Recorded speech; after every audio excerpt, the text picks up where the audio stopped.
Hi friends, I am Dr. Gurvareddy from Sunshine Hospitals, Hyderabad. Today is 4th July 2020. I got my son-in-law, Dr. Kushal, who is also an orthopedic surgeon working with me. As I speak to you now, we have 200 COVID positive patients in our both hospitals in Hyderabad. So today's discussion will be covered under these headings. Where are we? Definitely April, May and June the cases have been spiking and it's going to be a upward surge only. And how bad is the situation? Numbers are swelling, yes, but the recovery rate is also very good. It's 75%, better than many other countries outside, in fact better than Italy and some parts of the US also. The death rate is very low, almost roughly 3%. Yeah, let us now know some facts about the testing. Do I need a prescription to get tested? The answer is definitely yes. If you have some symptoms, consult your doctor and that doctor should be able to prescribe you the test, then only the test should be done. Next question, how test is done and when can I expect the result? This is the swab and the test is done by oropharyngeal or nasopharyngeal. Normally the test should come back in 6 hours, but now so many people are getting the test done. Now it is taking 24 to 48 hours. One has to wait. Another common doubt, I got exposed but I don't have any symptoms. Do I need to test myself? In ideal world, the answer is yes, you should test yourself.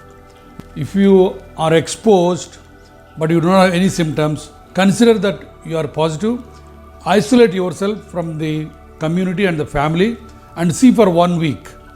After 1 week, if you don't have any symptoms, that means the incubation period is over and 80% of the time you have not got the bug. But in this 1 week, if you develop any symptoms, it is your responsibility to go and get tested. A lot of people ask, once I get negative, am I all right? No.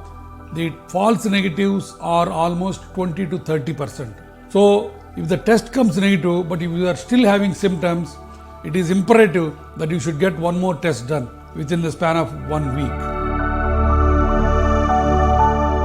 Does everyone need hospitalization? The simple answer is a big no. Why? Because 40% of those infected are only asymptomatic. That means they will never know that they had the condition. There won't be any fever, dry cough, breathlessness, nothing. The virus will come and go, the body's defense will take care. The next 40% will have only mild symptoms, so just a couple of days of fever or a little bit of breathing problem, that's it. Now for both of these, that means for 80% of the people who are affected, home care is what is needed. So 15% need hospitalization, they'll be there in the rooms and then get discharged in 4 to 5 days, and only the 5 remaining percent need actual ICU care, and 1 or 2% of such patients actually die. So with 80% of the people infected requiring just home care, let us now try to understand in detail how this is possible. Let me tell you, 80% of the people who got infected by coronavirus do not need hospitalization. As done in the past, we have come with a helpline to help you. Our number is 733 11 430. This is open from 9 a.m. to 9 p.m. only. You will get 3 MD physician consultations, daily consultations and monitoring by nurse, and 2 consultations by physiotherapist and dietitian. And you will get a COVID home care kit. Now this is the COVID home care kit. These are the contents of COVID home care kit: digital thermometer, pulse oximeter, spirometer, hand sanitizer, N95 masks, gloves and oxygen canister. This is digital thermometer. Any temperature consistently above 101 and 102 degrees for 3-4 days, you should be careful.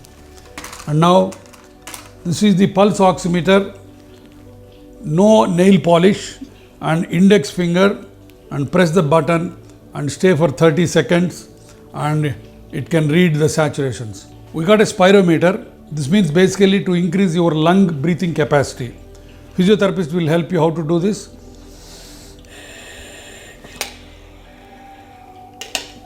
All these three vitals will be monitored by nurse every day. And if you got any doubts, you can immediately call the helpline. We will be able to help you. Oxygen canister. This is like a mini oxygen cylinder. This is nothing but pure oxygen. It is not a solution for all your problems, but this can help you to some extent for some patients, especially who are asthmatic. And we are giving N95 masks also. If you and your family members wear masks, the chance of transmission of virus is hardly less than 5%.